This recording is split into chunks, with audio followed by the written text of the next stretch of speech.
My daughter, don't stress yourself. Go and sit. I will take care of it. I'll get the water, Mama. No, your hands are too soft for this. Go inside. Yes, Mama. Can help. No, I don't want you to hurt yourself. Go and play, my child. Adeabi began her plan the very moment she stepped into that house, her smile wide, warm, and dangerously deceptive. It was the kind of smile that made people relax, the kind that hid storms behind calm waters. Little Uche did not see the danger. How could she?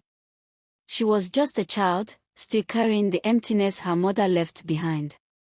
One quiet morning, as the sun stretched gently across the compound, Uche picked up a broom, her small hands determined to help, to feel useful, to feel seen. But before the broom could even touch the ground, Adeabi snatched it from her with surprising force. "Ah, my daughter, don't stress yourself," she said sweetly, her lips curling into a smile that did not reach her eyes. "Go and sit. I will take care of it." Uche blinked in confusion, her hands hanging awkwardly in the air. She hesitated, then slowly walked away. Maybe this was what love from a stepmother looked like. Later that day, Uche tried again. This time, she lifted a small pot, heading toward the stream to fetch water. She wanted to prove she was not lazy, that she could still be like the girl her mother raised. But again, Adeabi appeared. "No," she said sharply, then quickly softened her tone. "Your hands are too soft for this kind of work. Go inside, my child." Uche stood still, her heart caught between gratitude and unease. She had heard stories, terrible stories about stepmothers who beat, starved, and punished their stepchildren. But this one was kind. Too kind. Days turned into weeks. Weeks into months. And slowly, something began to change. Uche stopped trying. The broom no longer called her name. The water pots became strangers to her hands. She began to sit and watch. Watch as others worked. Watch as life moved without her. At first, she felt guilty. Each time she sat idle while chores were done, her chest tightened with a quiet shame. But no one corrected her. No one insisted. And so the guilt began to fade. Then came comfort. Then came ease. And before she even realized it, entitlement. Uche leaned back one afternoon, chewing lazily, her eyes following others as they walked under the sun, and for the first time, she did not feel bad. Not even a little. And somewhere behind her, Adeabi stood watching, that same wide smile spreading slowly across her face, satisfied. Before we continue, kindly subscribe to support this channel and turn on your notification bell so you never miss any of our powerful African stories. Now sit back, relax, and grab your popcorn as I take you deeper into this unusual tale, the story of a stepmother who did not beat her stepdaughter, did not starve her, but chose something far more dangerous. Stepmothers are often seen as wicked, but what do you think? Share your thoughts and experiences in the comment section. And to the kind-hearted stepmothers out there doing their best to hold families together, may the universe bless you richly. This is the story of Uche, and the woman who smiled while quietly ruining her life. The sorrow came quietly at first, like a shadow that refused to leave. The household of Obinna, once filled with laughter and the soft hum of Nkechi's voice, fell into a heavy silence after the mysterious sickness took hold of her. It started like an ordinary fever, the kind that herbs and prayers had always chased away. But this one lingered. The healers came and went, shaking their heads. Pots of bitter concoctions were brewed, prayers were whispered deep into the night, but nothing worked. Nkechi grew weaker by the day, her once vibrant body slowly fading like a dying flame. Lying on her mat, her voice trembling, she would call softly, "Uche, my child, come to me." Little Uche would run to her side, her small hands clutching her mother's wrapper, her innocent eyes searching for answers she could not understand. "Mama, when will you stand up? When will you carry me again?" she would ask, her voice filled with hope. Nkechi would smile faintly, tears slipping down her temples, her fingers brushing Uche's hair. But no answer ever came. Then one morning, the crying began. Loud, piercing wails filled the compound, and Uche stood there, confused, watching as people gathered, as her mother lay still, too still. "Why is Mama not waking up?" she asked, tugging at her father's wrapper. Obinna could not answer. His voice was gone, swallowed by grief. He fell to his knees, a broken man, holding the lifeless body of the woman he loved, his shoulders shaking as silent tears streamed down his face. From that day, the house changed. The warmth disappeared. The laughter died.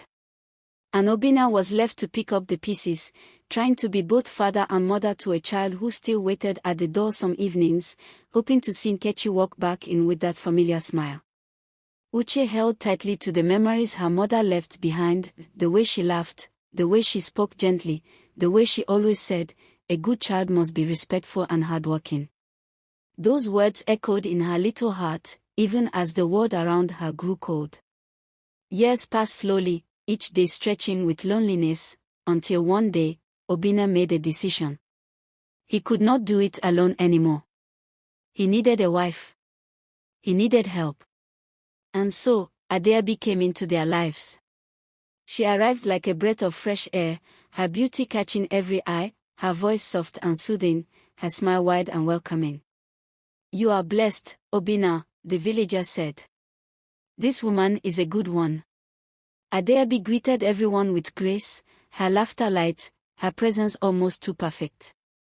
Even little Uche watched her with cautious curiosity, unsure of what to expect. But behind that sweet smile, hidden deep where no one could see, Adeabi's heart was already making its decision.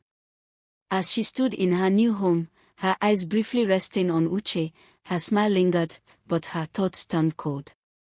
"I will never raise another woman's child," she said quietly to herself. "Never." Her fingers tightened slightly against her wrapper, her expression unchanged, still gentle, still kind to the world watching her. But inside, something dark had already taken root. She would not beat the girl. She would not starve her.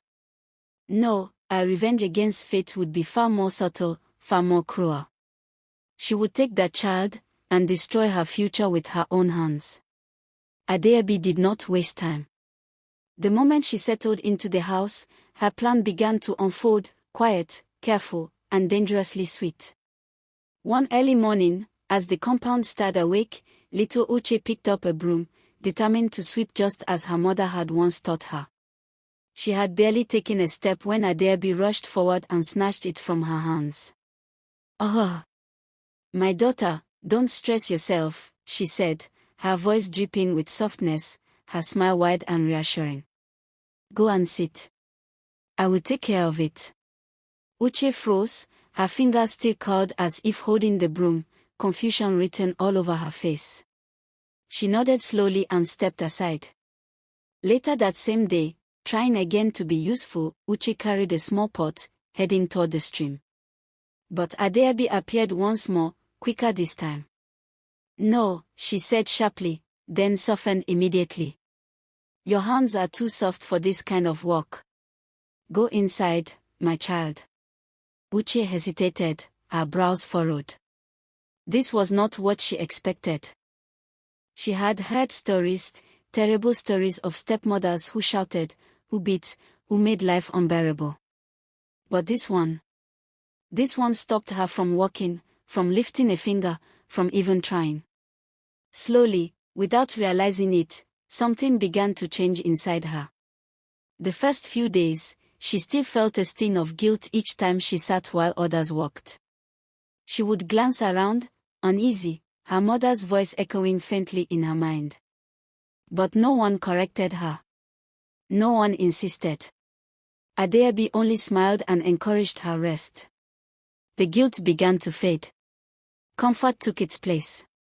And before long, comfort turned into something else, entitlement. Uche began to sit longer, laugh louder, stretch her legs while others bent their backs under the sun. She stopped offering help. she stopped trying. And then, the whispers began.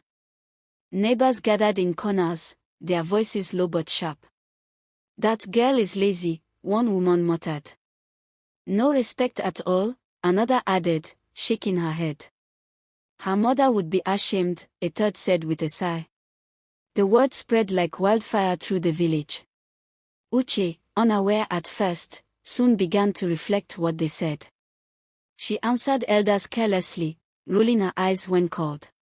"What is it again?" she would say, her tone lacking respect. She ate without greeting anyone, walked past people without acknowledging them, her behavior growing worse with each passing day. And through it all, Adeabi watched. Quietly. Carefully. A small, hidden smile would creep onto her lips whenever Uche misbehaved, but the moment anyone looked her way, her face would change into one of worry and concern. "I don't know what is happening to this child," she would say softly, shaking her head as if burdened. One evening, Obina could no longer hold his frustration. He sat heavily, his voice tired but firm. "I don't like how Uche behaves," he said. "This laziness, this disrespect, it is too much." Adeabi turned sharply, her eyes flashing for a brief second before her voice rose defensively. "Do you want her to suffer?" she snapped. "Do you want her to feel the pain of not having a mother?" Obina fell silent immediately, guilt washing over his face. He looked away, his shoulders sinking. I don't want her to become something else," he murmured weakly. Adeabi sighed dramatically, placing a hand on her chest. "I am only trying to love her like my own," she said softly. And just like that, Obina said nothing more. The matter ended there. But Adeabi's plan continued perfectly. Time moved on, and Adeabi settled deeper into the home, strengthening her position, sealing her place. Soon, the cries of a newborn filled the compound as she gave birth to a beautiful baby girl, whom they named Kayamika. Joy returned briefly to the household, and not long after, another child followed, a strong baby boy, Kenechukwu. The villagers rejoiced with Obina, praising Adeabi for building his home again. But behind the celebrations, something else was quietly taking shape. Adeabi raised her own children with a firmness that surprised many. At dawn, while the sky was still pale, her voice would ring through the compound. "Kayamika, wake up. Go and sweep the yard. Kenechukwu, carry that pot and fetch water. A child must not sleep while work is waiting." Her tone left no room for argument. The children obeyed quickly, learning discipline, respect, and hard work from a young age. "Good children must use their hands," she would say, nodding with approval as they walked. But just a few steps away, in the same compound, Uche lived a completely different life. While Kayamika swept and Kenechukwu fetched water, Uche sat comfortably under the shade, chewing, laughing, stretching her legs without care. She woke late, yawned loudly, and spent her days gossiping with idle friends, her laughter echoing without restraint. "Uche, come and help," someone would call. "Help Ko," she would reply with a careless shrug. "Is it my work?" The difference became impossible to ignore. Adeabi's children were growing into disciplined, respectful, hardworking individuals, while Uche drifted further into laziness and disregard. The same villagers who once pitied her now shook their heads in disappointment. And Adeabi, she saw it all. Each moment, each contrast, each whisper from the neighbors, it fed her silent satisfaction. Standing quietly at the doorway one evening, watching her children return from their chores while Uche lounged lazily, she allowed herself a small, hidden smile. Her plan was working perfectly. Far away from that compound, in a quiet corner of the village, Momankem lived in solitude, her heart still heavy with the loss of her only daughter, Nkechi. The pain had never truly left her, it only softened with time, like a wound that refused to fully heal. But recently, something began to disturb her peace. One night, as she slept, she saw Nkechi. Not as she remembered her, strong and smiling, but weak, broken, crying. Mama, Nkechi's voice echoed, trembling as she stretched out her hands. Save my child, Mama Nkem stirred in her sleep, her face tightening. Save my child, the voice repeated, more urgent this time. She woke up suddenly, her body covered in sweat, her chest rising and falling heavily. Nkechi, she whispered into the darkness, her voice shaking. What is it? What is happening? But there was no answer. Only silence. She sat there for a long time, her heart restless, her mind troubled. Days passed, but the dreams did not stop. They came again and again, each time clearer, louder, more desperate. Nkechi appeared, crying, reaching, pleading. Mama, please, save her. Mama Nkem would wake up each time, more shaken than before, her spirit unsettled. She could not understand it, but deep down, she knew one thing. Something was wrong. Very wrong. The sun was high over the market square, voices rising and falling as women bargained, laughed, and exchanged stories, but in the middle of that noise, a conversation drifted into Mama Nkem's ears, sharp, careless, and cruel. That Uche girl is useless, one woman said, shaking her head as she arranged her goods. Useless coup. She cannot even sweep, another added with a scoff. Her mother would be ashamed if she could see her now, a third voice concluded. The words struck Mama Nkem like a heavy blow to the chest. She froze where she stood, her fingers tightening around the basket in her hand, her breath catching painfully in her throat. My Uche, she whispered to herself, disbelief and fear mixing in her voice. She wanted to turn and ask questions, to defend her granddaughter, but something held her back, something deep and unsettling. She quietly gathered her things and left the market, her steps slower than usual, her heart heavy with a truth she was only beginning to understand. That night, sleep did not come easily.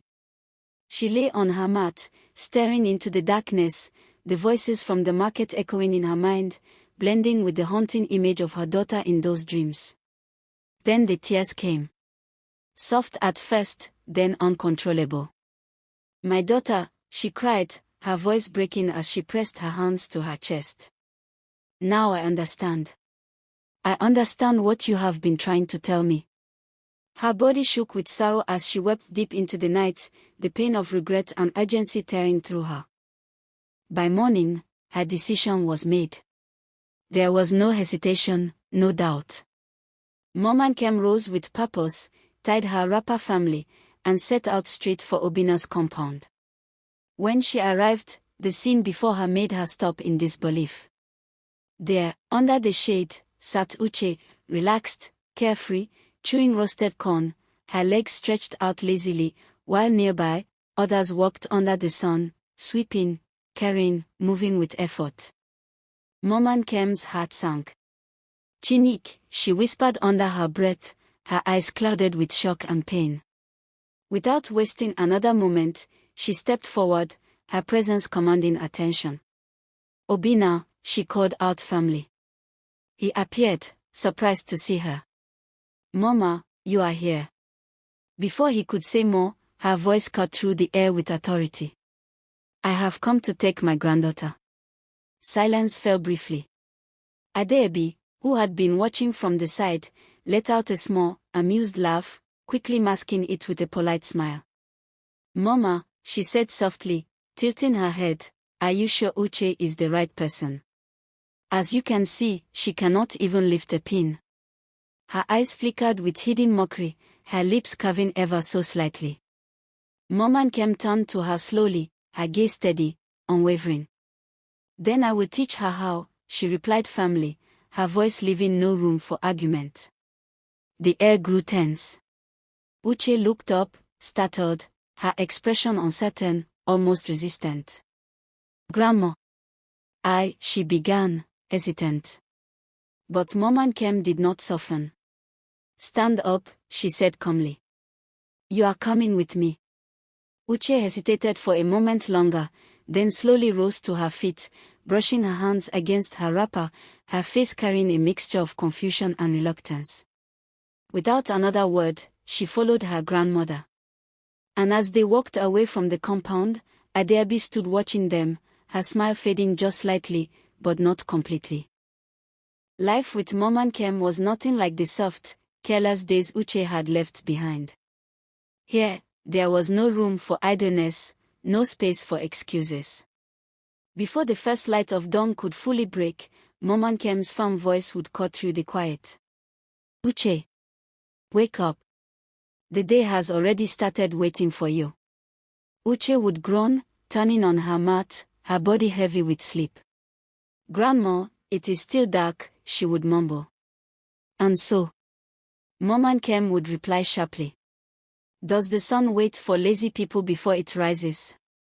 Reluctantly, Uche would drag herself up, her eyes barely open, her step slow and unwilling.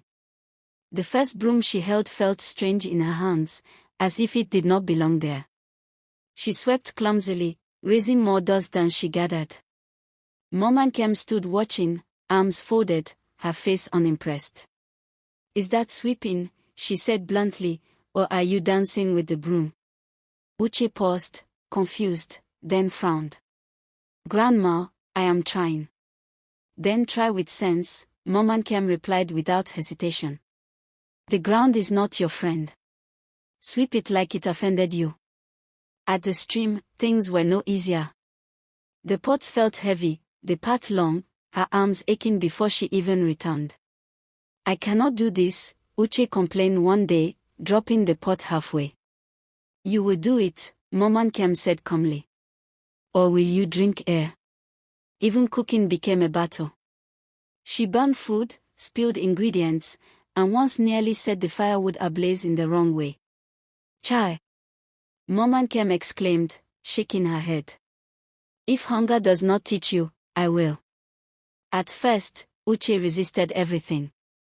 She complained loudly, dragged her feet, and cried when things became too hard.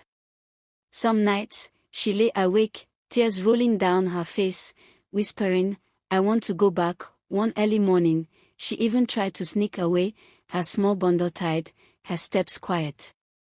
But Mom and Kem was already waiting at the door. Where are you going? She asked, her voice calm but piercing. Uche froze. I want to go home, she said weakly.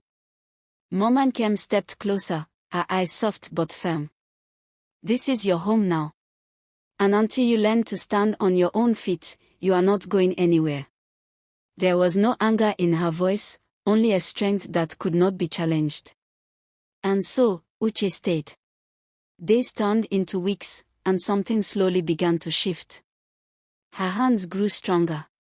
Her movements became steady. The broom no longer felt like a burden. The pots no longer defeated her. She began to wake up before she was called. She started greeting elders properly, bowing slightly, her voice respectful. Good morning, Mama. Good afternoon, Papa. The same villagers who once whispered behind her back began to notice. Is that not Uche? One asked, surprised. This girl has changed, another said, nodding with approval. Uche heard the words, and for the first time in a long time, she felt something warm rise in her chest, pride. Not the empty pride she once carried, but something deeper, something earned. One evening, as she finished sweeping the compound neatly, she paused and looked at her work, her lips slowly curving into a smile. Grandma, she called softly. Mom and Kem looked up. Uche hesitated, then spoke quietly, I think. I like this. Mom and Kem's face did not change much, but her eyes softened just a little. Good, she said simply. Because this is the kind of life that builds a good woman. And for the first time, Uche truly understood. Years passed quietly, like a river flowing without noise, carrying Uche from the girl she once was into the woman she had become. The stubborn child who once avoided work had disappeared, replaced by a young woman whose hands knew diligence and whose heart carried humility.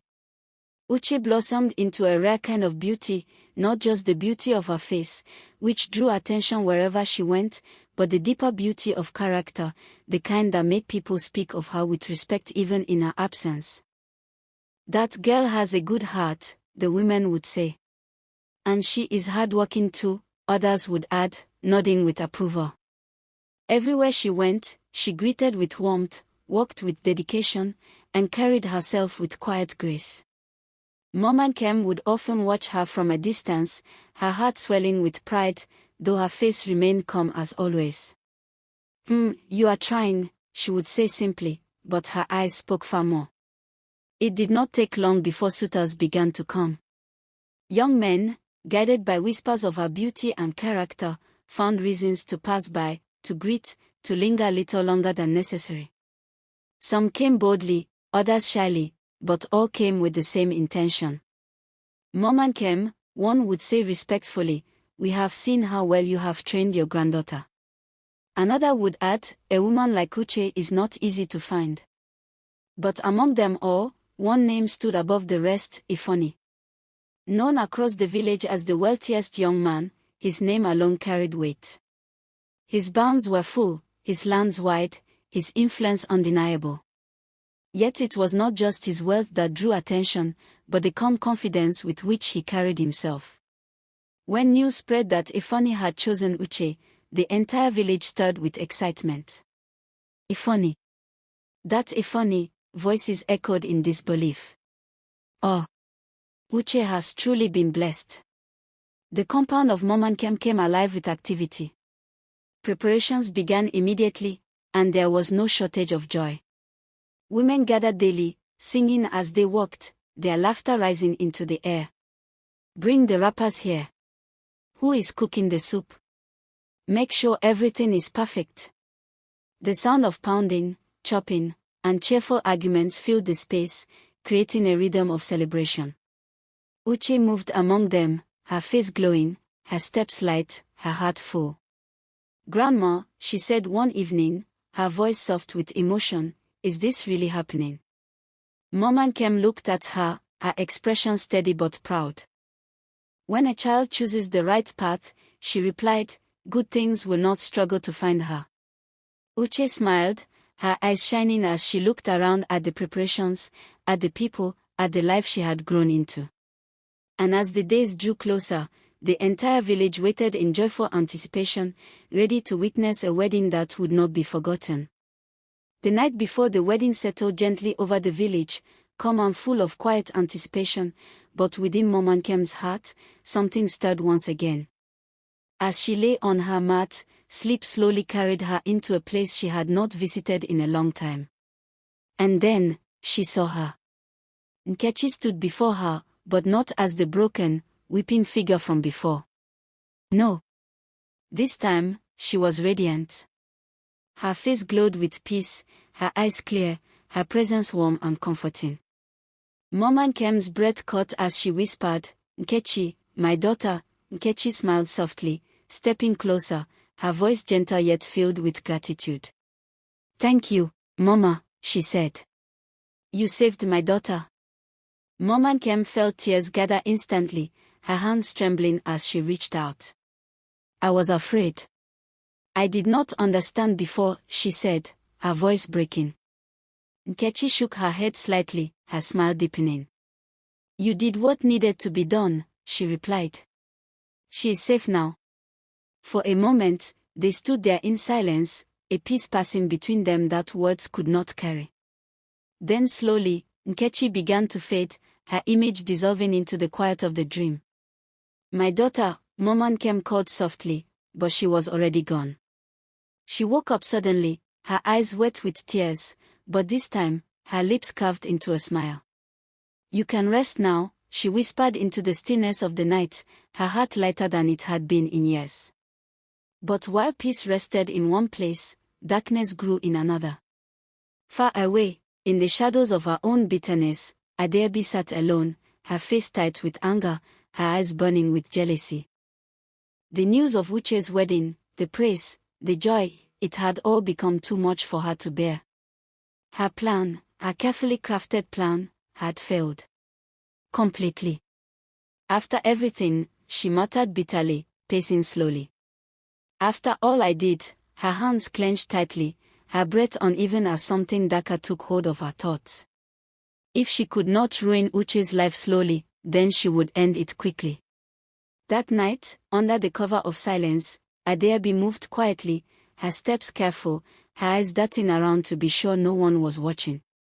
In her hand, she carried the poison, silent, deadly, unforgiving. She approached the food prepared for Uche, her lips curling into a cold smile as she carefully added it, her movements precise. "Let us see how you will become a bride tomorrow," she whispered under her breath, her voice low and dangerous. When she was done, she stepped back, staring at what she had done, her heart racing, but not with fear. With anticipation. A quiet, chilling laughter escaped her lips as she turned away. By morning, she murmured softly, "Everything will be over." And with that, she disappeared into the night, waiting patiently for tragedy to greet the dawn. The night was deep and still when a quiet presence filled the room where Uche slept, her breath soft, her face calm, untouched by the danger that had been placed before her. A gentle light seemed to move through the darkness, and there she was, Nkechi. Her spirit stood beside the food, her expression no longer filled with pain, but with a quiet strength, a mother's unwavering love. She looked at her daughter for a long moment, her eyes softening. "My child," she whispered. Then slowly, she reached toward the food, and without a sound, without a struggle, the poison lost its power, as though it had never been there at all. The air shifted, peaceful once more. Uche turned slightly in her sleep, her lips parting into a faint, innocent smile, completely untouched, completely safe. By morning, the compound came alive with movement and excitement. It was the day everyone had been waiting for. But Adeabi was not interested in celebration.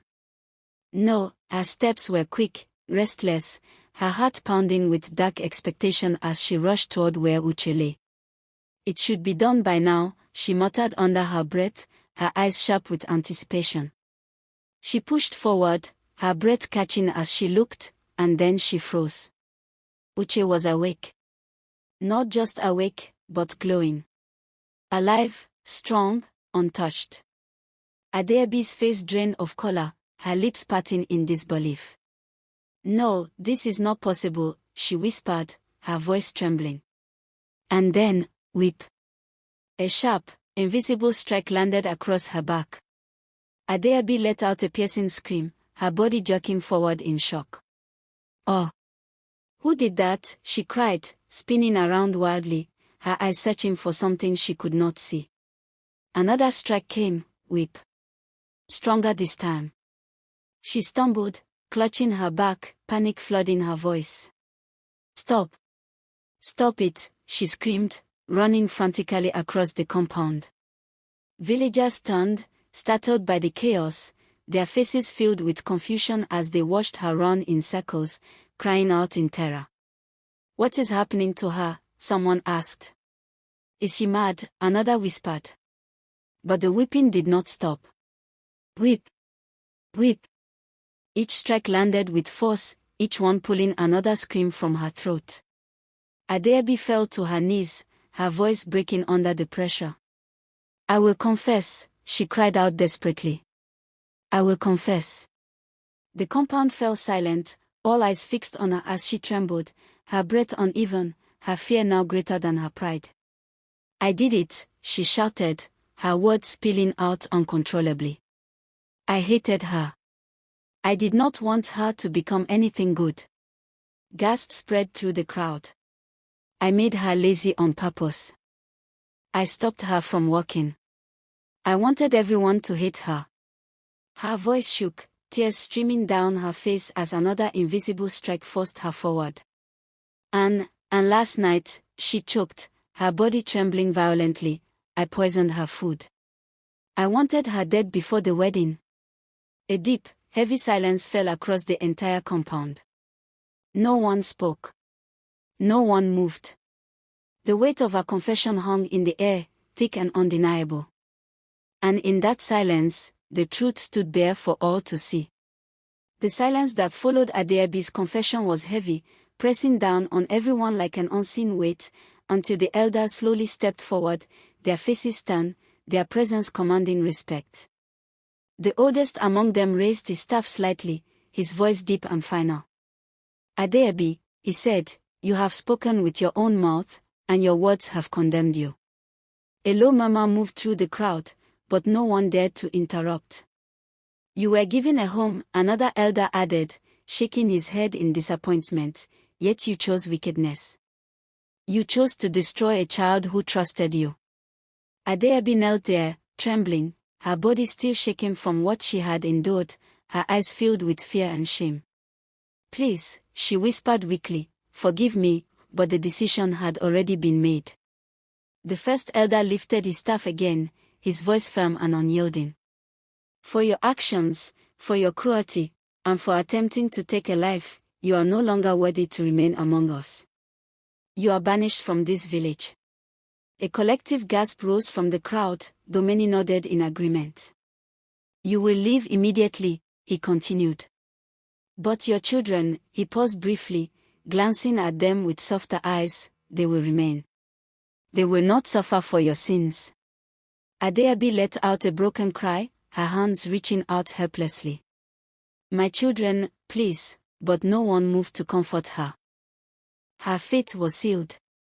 As she was led away, her cries fading into the distance, the compound remained still, absorbing the weight of what had just happened. And then, slowly, all eyes turned to Uche. Overwhelmed, her body trembling with emotion, Uche sank to her knees, tears pouring freely down her face. "Mama," she cried softly, her voice filled with deep gratitude, her hands pressed together. Thank you for protecting me." Her shoulders shook as she continued, her voice breaking.